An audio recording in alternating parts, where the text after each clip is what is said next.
Everyone, welcome to this week's edition of Gettysburg Great Games. We are here to talk about field hockey, and joining me today are two illustrious field hockey players. One is 2020 grad Julia Soares, and the other is current senior Emma Bertrando. So these two decorated field hockey players, we're going to start embarrassing Julia first. The Barrington, Rhode Island native. This is our second Rhode Islander that we've actually had on our editions of Gettysburg Great Games in 3 weeks, joining Bridget Behan from women's soccer. So Rhode Island represent.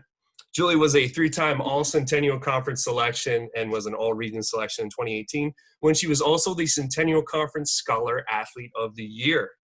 Fun fact about Julia, Gettysburg was 17-3 when Julia scored a goal. You didn't even know that, did you, Julia? No. I was scared. And she had 61 points in 64 games. And of course, Julia, you graduated this past May with a degree in political science. What have you been up to since you left Gettysburg and returned to Rhode Island? I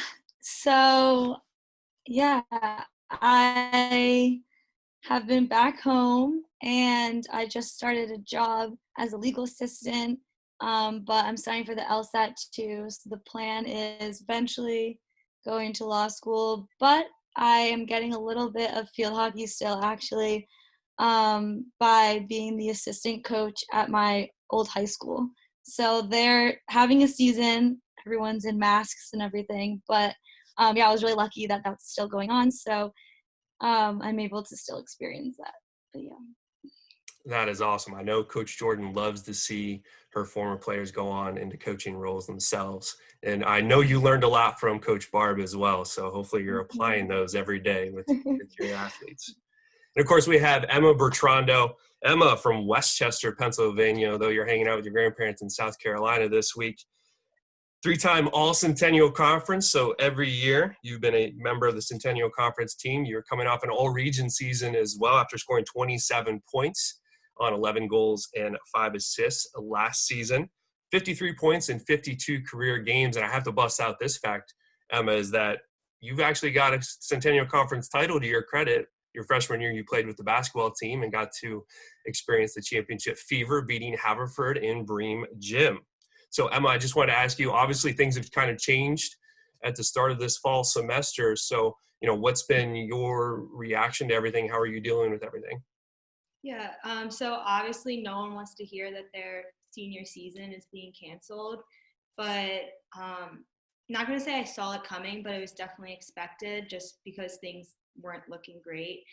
And so I've obviously I'm super upset about that, but I've kind of just gone in with the mindset of controlling what I can control. And that's something that Barb has always kind of taught us and kind of emphasized throughout the seasons is control the controllables. And I feel like, people always say you learn so much from sports, and I'm definitely taking that into my everyday life and just taking it day by day. And obviously, maybe I hope for a couple games in the spring, but if not, I just have to be happy with obviously past seasons and yeah. Yeah, we'll say I know everyone in the Centennial Conference is fighting hard to get those schedules back in line for the spring semester. Hopefully we see everyone back out there in the spring. I would rather be busy running around doing all the games for everybody than not doing all the games. And campus is extremely quiet as well. So we will see. Those determinations have obviously not been made yet. As Emma said, all we can do, take it day by day. But we have a great day to talk about, and this day happened last fall. So we got November 2nd, the last day of the regular season. We're fighting, trying to get into the playoffs. We've been so close in the prior years. And in most of those prior years, it always comes to this last game against Dickinson. Prior 2 years, they beat us by a goal. One game was in overtime. The last game, they scored a couple goals in like the last 2 or 3 minutes. And then this game rolls around. Everything on the line, either we're in or Dickinson is in. The other 4 teams were already set. So, Julia, you're the senior. It was senior day. Talk about the atmosphere that was, the energy that was in that locker room that day. Yeah, so senior day is always interesting because it's so much fun and there's a lot of excitement. A lot of people's families are there, but at the same time, that comes with distractions. So that's one thing that we do try and focus on, is that balance of, the celebrations and everything, but knowing how important the game is. So we definitely did the whole locker room, decorating and stuff.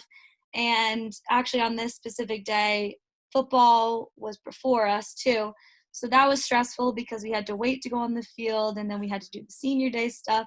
So it was a lot of just kind of trying to balance all of those festivities and staying focused, because we knew this could potentially be our last game.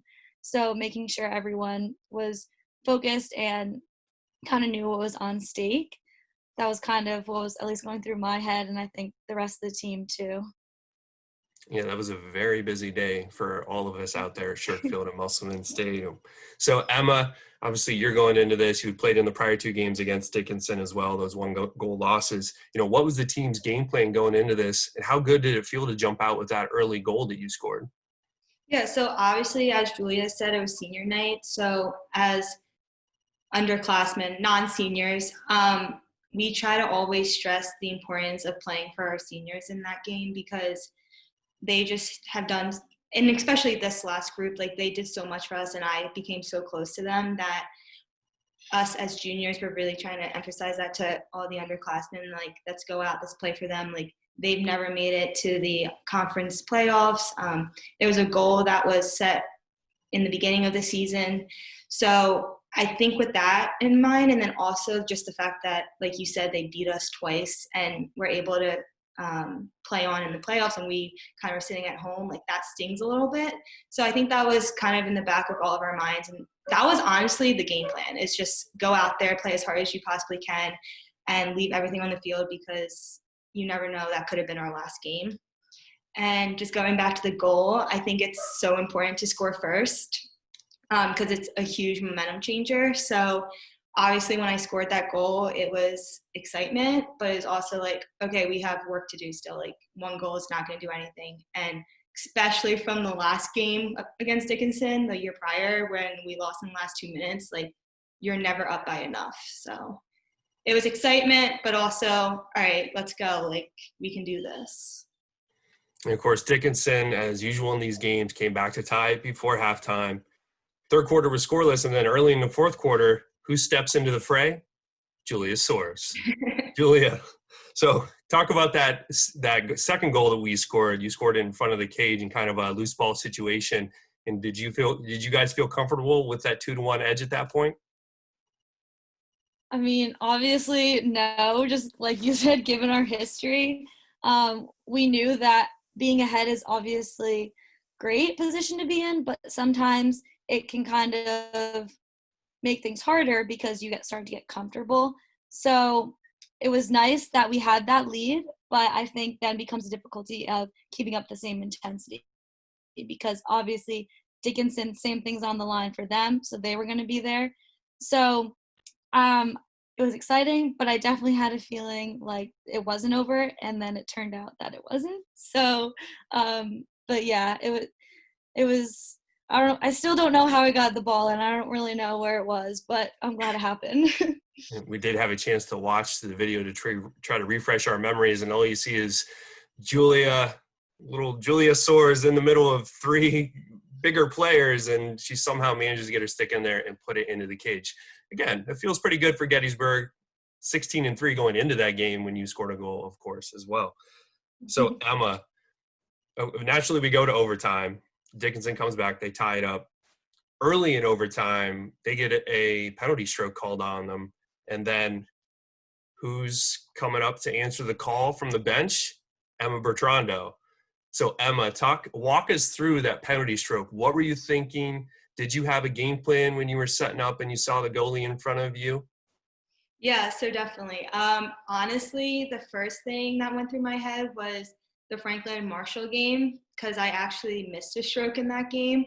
So obviously you have to, I thought about that for a split second, and that kind of made me even more focused, because in practice I was taking a lot of strokes just in case, just to practice, because I knew I missed. So it was an emphasis for myself to practice these strokes. So when I walked up in the game and this was a situation, I was kind of confident because I knew that the other team thought I was going to go the same way, as obviously they probably watched film and the goalie set up towards the side I missed on Franklin Marshall. So in my head, I was like, I'm going to go the opposite side. I didn't practice it as much, but I felt confident in that side. And yeah, it it worked, thankfully. And yeah.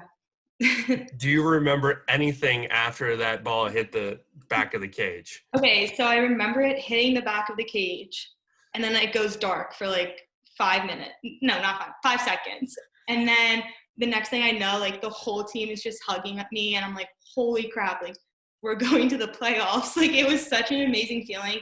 And honestly, like it being senior night and being with this group of seniors made it even more better. So. And Julia, again, a great segue there. You're the senior, and Emma wins this game for you guys. You're going to the playoffs. How did you feel, and why weren't you the first one to run up and hug Emma? You were the first one on her other goals. Yeah, why? Listen, Jenna's faster than me. That's all I have to say. Like, I tried. But, yeah, no, I mean, obviously it was just the best feeling ever. I had full confidence in Emma, so I wasn't worried. But just knowing that we accomplished one of our main goals and it wasn't going to be our last game and, we were going to be back practicing the next week was amazing, and our families were there. So, yeah, I mean, it was something that I'll definitely remember the feeling forever. And, of course, another great segue there. We go to Bryn Mawr. We beat Bryn Mawr, who was in the conference tournament for the first time ever. The best Bryn Mawr team I've ever seen in my life. They did an awesome job getting there. And then we go to Hopkins. We lose to Hopkins by a goal, but it was a hard-fought game. You guys battled back. And to finish top 4 in the Centennial Conference, Coach Jordan and I were talking about this the other day, is a legitimate feat when you consider F&M, Ursinus, and Johns Hopkins have all played for national titles or at least made the semifinals in the past, 5 to 6 years. So that was a big step for us. So Julia, looking at your career, the 2019 season, the way it all ended, are you pretty happy with the way it all unfolded for you collegiately? And do you have any regrets? No regrets. I was very, very happy. I mean, it was a lot of pressure, obviously, for me and the other seniors. And I'm very proud of the team that we had because we couldn't have done it just us. So their support meant a lot. And I think the fact that we were able to go further than we had ever gone as a senior, that's just really all you can ask for. And like you said, every game was competitive and we really held our own till the very end. And yeah, that's all that we could really ask for. So I'm really happy. It was a great season to kind of end my career on. Yeah, and you can't beat going 4-1 in overtime games too. That was quite the feat. And of course, the other seniors on the team too, just to mention them by name, Jillian Caputo and Sam Nickel. So Emma, we'll end things off with you. Obviously, we had a great senior class last year. You learned from some great leaders. So what are some things you learned from them you're trying to apply to this season as you enter the season? An unknown season is how the way we approach it. But you are a team captain. You are one of those leaders now among 7 seniors as well. Yeah, so I think the biggest thing that we learned from the seniors last year was kind of they never gave up, and they really fought to the very last whistle. And I think that's something that we really want to bring to whatever season or whatever happens in the future, because I think from the world around us right now and like Corona, it's so many uncertainties and you don't know when your last game's going to be. And so I think just the seniors last year, like they never took anything for granted and just played as hard as they could. And I think that's something that we really want to emphasize in the upcoming season or whatever. But I also think that as a team, us being able to finally get to the playoffs, I feel like it was kind of a curse that was broken in a way. And I think it will show the incoming players and the freshmen and sophomores and juniors that we're supposed to be here and we're supposed to be one of the top 5 or 4 teams in the conference. And I think that last season really proved that, because as a team, you personally know that what you're capable of, but I think showing that was such an awesome feeling last year. It was a great year. We've got great memories from that season. I'm glad that you guys could join me to talk about this game in particular. Emma, it's so wonderful to see you. I hope to see you again. I hope you can add to your impressive resume as a collegian. And Julia, of course, I enjoyed the last 4 years hanging out with you and interviewing you after games when you're all sweaty and covered in the black turf from Shirk Field. So it's always awesome to see you as well.